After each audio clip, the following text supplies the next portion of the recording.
So every week we're going to review some different shows on here. We'll spend a few minutes talking about them, and there's two that we're going to talk about today: Wonder Woman 84 and the Mandalorian Finale. Trey, I like it. Although, to be honest, based on what I know you're going to say, I don't know that you should be wearing that. So guess what, Trey? We're going to start with you. So what I want you guys to do is tell us your rating, and then tell us why. Trey, it's up to you. So about an hour into this movie, this is what I wanted to do to myself. So we had talked about this, and just for the viewers, I'll leave this on. For the viewers to know, we text, we're good friends, so we typically talk about things, even before we get on the show. So I did not like this movie. I was very disappointed in it. My rating was a 6. If not even a 5. It's fluctuated between a 5 and a 6. I thought the script, there was multiple reasons, right? It wasn't just, I thought it was boring or this or that. I liked the first one. I really like what they did with the character. I really like Gal Gadot. I remember watching her in the Fast and the Furious movies. I'm a big Fast and the Furious fan. Chris always makes fun of me for that. That's a movie theater trip when a Fast and the Furious movie comes out. Classics. Christopher Nolan said he's a big fan of it, right? So Tokyo Drift. Right. That's actually a really good one. So I really liked what they did with the first one. I liked what Patty Jenkins was building, what she was building with Gal Gadot. I thought it was really cool to have a female director kind of leading that charge. And, especially in the superhero scene, going, look, I can make a really good superhero movie and maybe branch off and build a franchise. So they obviously gave her more responsibility in this one. She was part of writing the script as well. The script was a mess. They kind of didn't know what they were doing. They said it in 1984, but then imagine they don't have any music from the 80s. Hans Zimmer did the score. I love Hans Zimmer. Like you could not imagine, all the Christopher Nolan movies he does, I love him to death. But I think they had a real missed opportunity where they could have done actually something, I know I'm going to say Thor 3 again, something different that had some retro throwback 80s superhero moments. And when I'm watching the opening and I saw the mall scene, I'm like, man, okay, it's kind of campy and it's kind of cheesy, but maybe they're going to do a blend of how superheroes are now, but they're also going to do some cool throwbacks to the 80s, to, Richard Donner's Supermans and things like that. So I was really excited about that. Obviously, as the movie went on, there wasn't a lot of action. One of the things that they're talking about is Chris Pine's character, him basically taking over this guy's body, and Wonder Woman just like having sex with the guy without his permission. Like, where's his wife? Where's his kids? And, this is a character that obviously has very high moral standards.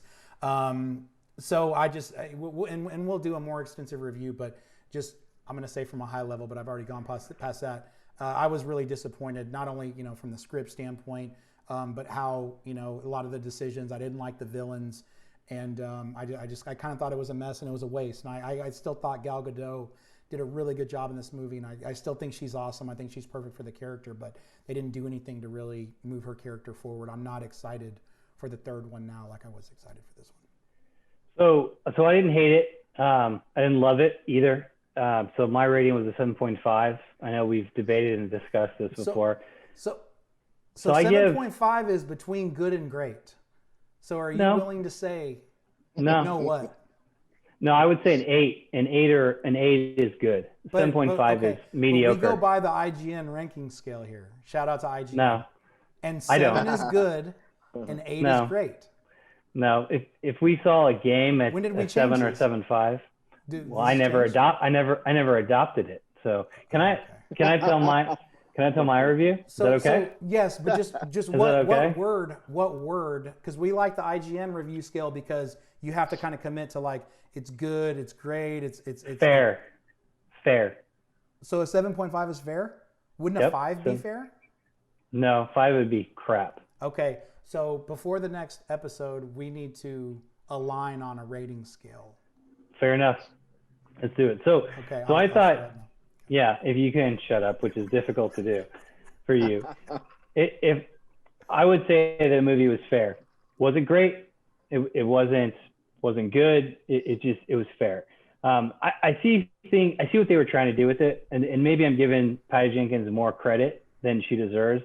But I do view Patty Jenkins as a filmmaker. Not all directors are filmmakers. I think she is. I think she was trying to create something.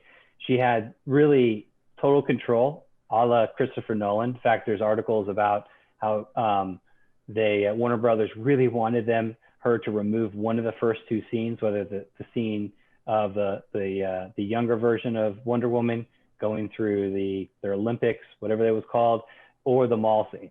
I think the movie was overlong, overstuffed. I do think the villains were a little bit campy, but I think that's what Patty Jenkins was going for, was sort of a mix. You brought this up, Trey. I think what she was going for was almost a mixture of sort of that grounded Christopher Nolan style, which you're seeing in the DC films, with a little bit of the camp from the 80s. And I think she was trying to merge those together. I actually think she did it. I think if you watched it again, you're not going to like it a lot more, but I think you're going to respect the movie a little bit more. I do think that the script was a bit cohesive, although the plot holes are crazy, right? The wishing stone, all this, the storyline around it is ridiculous. There's so many just unanswered questions around that, a lot of things that are vague. But one thing I think is really interesting, I don't think a single person died in the movie. And it might be the only superhero movie I can think of where nobody died. Think of one person that died in that movie. Nobody did.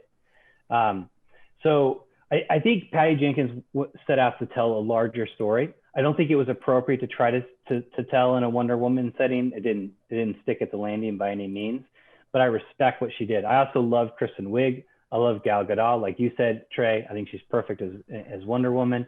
I thought the movie just would I have been pissed off if I spent a ton of money and went out to go see it at a movie theater and spent $50 on drinks and snacks? Yes. But I think the other thing you got to think about too is that my mindset was a little bit different because I watched it on HBOMax from the comfort of my own home. And so my expectations probably were a little bit lower than yours were. So Patty Jenkins apparently has 2 more stories she wants to tell with Wonder Woman, and they've greenlit the 3rd one.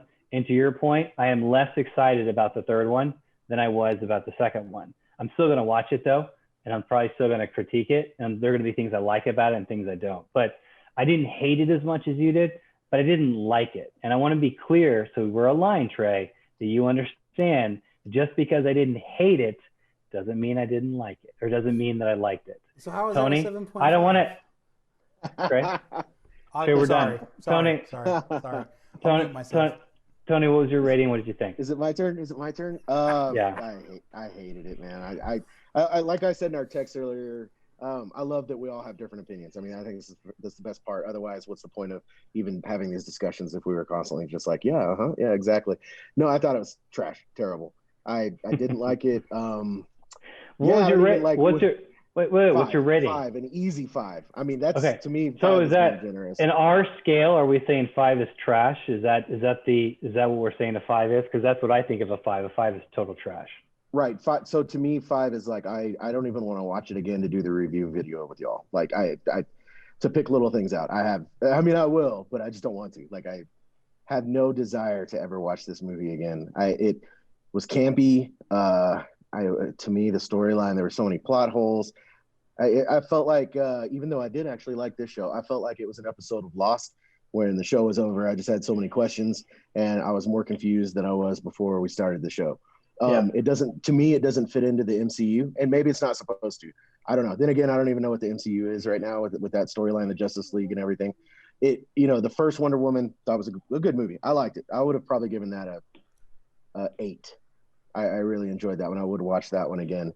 Higher, I would give it an 8. To me, it was darker. It was kind of more aligned with the DCU they were trying to create there. I mean, Man of Steel, Superman versus Batman, whatever. It was just darker. I enjoyed it. This one was, and it wasn't because it was lighter that I didn't enjoy it. I just didn't like the storyline. I didn't like the Steve Trevor twist, quantum leap bullshit that they threw in there, where he looks in the mirror and sees the real guy. But it was quantum leap. That's a good call, Tony. exactly what it you was. know, I was just waiting for who is that, Scott Bakula or whatever his name is, just to Yeah. go, oh boy, and then cue the credits, the campy music. It was just bad. Like, I don't even know. I could probably go on for hours at how much I did not enjoy this movie. But So one thing, you know, one thing you brought up that's worth just making a quick comment on is that it is interesting the direction that the DCU is going right now. So they've intentionally are allowing the directors now to sort of create their own stories, and they're not really as worried about continuity to the overall DCU, which is a problem in my opinion. Right? In this one, for example, Wonder Woman suddenly has flight.